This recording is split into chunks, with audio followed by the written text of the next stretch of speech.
Hello students, welcome back to my channel B math and magic. मैं हूँ स्वीटी और आज आपके लिए लेकर आई हूँ क्लास 10th का वीडियो जो हम लोग पढ़ रहे थे लास्ट क्लास में, जिसमें हमने ग्राफिकली सॉल्व करना सीखा था इक्वेशंस को। आज हम लोग एल्जेब्रिकली सॉल्व करना सीखेंगे। हम लोगों के पास दो तरह के मेथड होते हैं एल्जेब्रिकली सॉल्व करने के। ठीक है, सो हम लोग उसी को ही सॉल्व करने के लिए सबसे पहला मेथड समझेंगे, दैट इज सब्स्टिट्यूशन मेथड। ठीक है, अब सब्स्टिट्यूशन मेथड होता क्या है? सब्स्टिट्यूशन का मतलब क्या होता है? एक जगह को दूसरी जगह पे सब्स्टिट्यूट करना। ठीक है, अब यहाँ पे किसको सब्स्टिट्यूट कर रहे हैं, कैसे सब्स्टिट्यूट कर रहे हैं वो समझेंगे।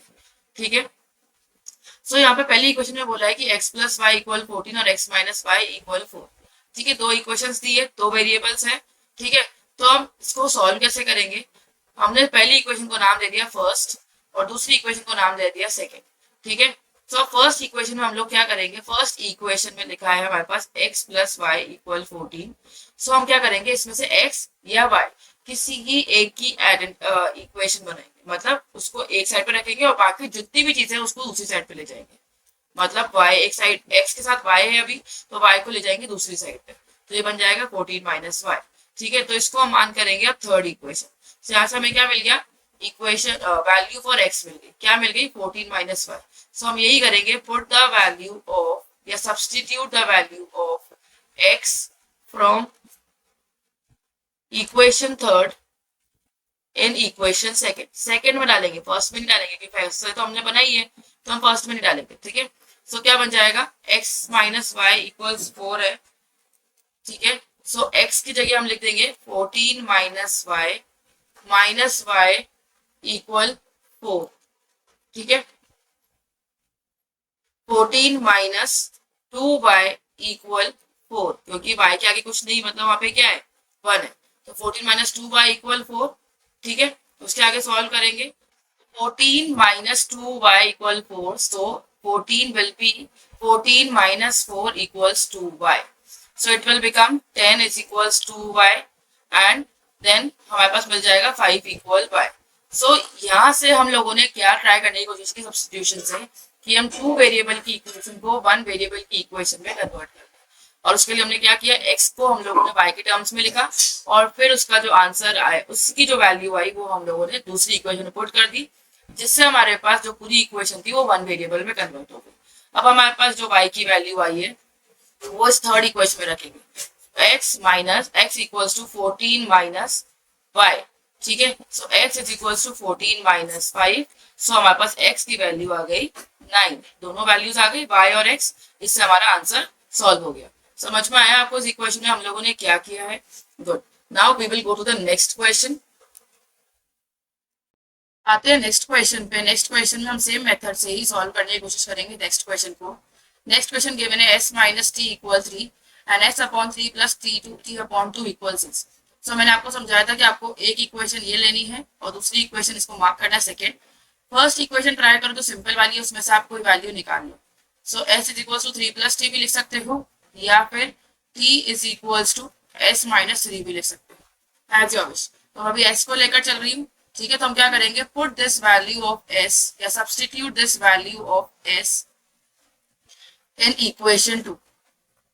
ठीक है, इक्वेशन 2 में पुट करेंगे तो क्या होगा? 3 plus t upon 3 plus t upon 2 equal 6। Okay, so हम देखते हैं यहाँ पर क्या करेंगे, हम एलसीएम लेंगे। 3 और 2 का क्या ले लेंगे? एलसीएम ले लेंगे, क्योंकि ब्रैकेट में आपको सॉल्व होने के लिए हमारे पास है नहीं। सो क्या करेंगे? एलसीएम लेना हमें सबको आता है कि हम इसको मल्टीप्लाई करेंगे 2 से और इसको मल्टीप्लाई करेंगे 3 से। सो इसको मल्टीप्लाई किया तो हमें क्या मिलेगा? 6 plus 2t plus 3t equal 6। Okay, so अब सॉल्व करते हैं इसको। 6 plus 5t upon 6 equal 6। So 6 plus 5t is equals to 36, and then 5t is equals to 36 minus 6, that is 5t is equals to 30, and t will be is equals to 6, right? t is equals to 6 कैसे आया? 30 को हमने 5 से divide कर दिया, t is equals to 30 upon 5। सो हमारे पास t की वैल्यू 6 आ गई। अब इस t की वैल्यू को हम अपनी जो सब्सटीट्यूट में जो s is equals to 3 plus t रखा था वहां पर t की वैल्यू को पुट करेंगे तो हमारे पास s की वैल्यू आ जाएगी। तो हमारे पास t की वैल्यू आई थी 6, सो s की वैल्यू आ गई 9। So s is equals to 9 and t is equals to 6। ये हमारा सोल्यूशन हो गया by the substitution method. Okay, समझ में आ गया अब आपको ये चीजें? कि कैसे आपको सॉल्व करना है बाय सब्स्टिट्यूशन मेथड। अब हम ट्राई करेंगे नेक्स्ट एलिमिनेशन मेथड। ओके, अब एलिमिनेशन मेथड क्या होता है समझेंगे। एलिमिनेशन मतलब क्या, एलिमिनेट करना, कुछ ना कुछ हम लोग एलिमिनेट करेंगे। क्या एलिमिनेट करेंगे, आपको पहले तो सिंपल जनरल फॉर्म बता देती हूँ। मान लो मेरे पास a1x plus b1y plus c1 equal 0 और दूसरी इक्वेशन मेरे पास a2x plus b2y plus c2 equal 0।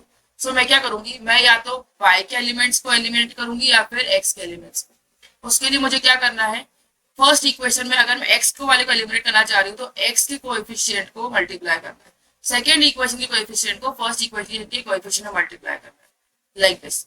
तो उससे क्या होगा, मेरे पास ये दोनों पार्ट्स इक्वल हो जाएंगे और उसको हम कैंसिल आउट कर देंगे। फिर हमारे पास इक्वेशन में एक ही वेरिएबल बचेगा और एक ही वेरिएबल को हमने सॉल्व करना सीखा है। ट्राई करके देखते हैं क्वेश्चन लेकर। ओके, सो नेक्स्ट क्वेश्चन, हम इस क्वेश्चन को देखेंगे कि कैसे उस क्वेश्चन को सॉल्व करना है।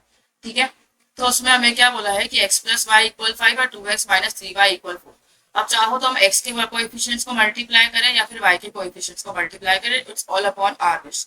सो मैं यहाँ पर x के कोएफिशिएंट को मल्टीप्लाई कर रही हूँ। यहाँ पर 2 कोएफिशिएंट है तो ऊपर 2 से मल्टीप्लाई करेंगे, यहाँ पर 1 कोएफिशिएंट है तो यहाँ पर 1 से मल्टीप्लाई करेंगे। इससे हमें क्या इक्वेशंस मिलेगी, 2x प्लस 2y इक्वल 10 और यहाँ में सेम वही रहेगी क्योंकि हम 1 से मल्टीप्लाई करें, 1 से मल्टीप्लाई करने पे नो चेंजेस। अब सेकंड स्टेप क्या होगा, हमने मल्टीप्लाई कर दिया, सेकंड स्टेप क्या होगा, हमारे साइन चेंज, हमें सारे साइन चेंज करने। ओके, मतलब नीचे वाली इक्वेशन के सारे साइन चेंज करने। सो हमने इसको चेंज किया तो ये तो कैंसिल आउट हो गया क्योंकि प्लस और माइनस 0 हो जाता है। ये हो जाएगा y 5y is equals to 6। ठीक है, सही है ना, 10 माइनस 4 विल बी 6 और 3 plus 2 will be 5y। Okay, so y की वैल्यू क्या आ गई हमारे पास, 6/5। ठीक है, अब हम क्या करेंगे, किसी भी एक इक्वेशन में उसको पुट करेंगे और सॉल्व करके देखेंगे कि हमारे पास आंसर क्या आता है। ठीक है, तो हमें आपको समझ में आया कि यहाँ पर हम लोगों ने क्या किया है, देखते करके सॉल्व। ओके, सो x की वैल्यू में हम लोग क्या, x प्लस वाई इक्वल 5 है ना, सो हम यहाँ करेंगे क्या, x प्लस 6/5 इक्वल 5 रखेंगे। ठीक है, सो इसको सॉल्व करेंगे, x प्लस 6/5 इक्वल 5, तो x इज इक्वल टू क्या, 5 minus 6/5।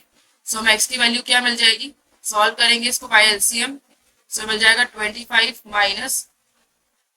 Minus 6 that is equals to x की वैल्यू कितनी आ जाएगी, 25 में से 6 किया 19/5। ठीक है, सो हमारा ये आंसर हो गया, x की वैल्यू 19/5 और y की वैल्यू हो गई 6/5। सो हम लोगों ने एलिमिनेशन मेथड में किया क्या, आखिरकार फर्स्ट स्टेप हमारा था कोएफिशिएंट, किसी भी एक वेरिएबल के कोएफिशिएंट को सेम करना है। सेकंड में हमें साइन को चेंज करना है जिससे हमारे पास कोई भी वेरिएबल रह जाएगा। फिर उस जो वेरिएबल की वैल्यू आई उसको किसी भी एक इक्वेशन में पुट करके हमें दूसरे वेरिएबल की वैल्यू निकालनी है। This is called elimination method. ठीक है, अब आई थिंक आपको समझ में आ गया होगा। एक और क्वेश्चन करके देख लेंगे तो हमें और चीज समझ में आ जाएगा। ठीक है, करके देखते हैं एक क्वेश्चन और। इस क्वेश्चन में हमें क्या बोला है, इस क्वेश्चन में हमारे पास गिवन है 3x प्लस 4y इक्वल 10 और 3x प्लस 4y इक्वल 10 और दूसरी वैल्यू हमें गिवन है, दूसरी क्या वैल्यू गिवन है हमारे को, दूसरी वैल्यू गिवन है 4x minus 4y equal 4, 4x minus 4y equal 4। अब आप यहाँ देखोगे तो आपके पास ऑलरेडी एक वेरिएबल की कोएफिशिएंट भी सेम है और यहाँ पे साइन भी दोनों अपोजिट में है। जस्ट सीधा कैंसिल आउट कर दो, 7x इक्वल 14 हो जाएगा क्योंकि हमें यहाँ को साइन रिवर्स करने की जरूरत ही नहीं पड़ी, ऑलरेडी हमारे पास अलग अलग साइन से। तो x की वैल्यू हो गई हमारे पास 2। अब इस x की वैल्यू को हम किसी भी एक इक्वेशन में पुट अप करेंगे, 3x प्लस 4y इक्वल 10 है, सो 3 multiply by 2 plus 4y equal 10, so 6 plus 4y equal 10 और 4y is equals to 10 minus 6 that is equals to 4y equals to 4 और y की वैल्यू हो जाएगी 4/4 that is equals to 1। ठीक है, तो हमारे पास x की वैल्यू आ गई 2 और y की वैल्यू हो गई 1। ठीक है।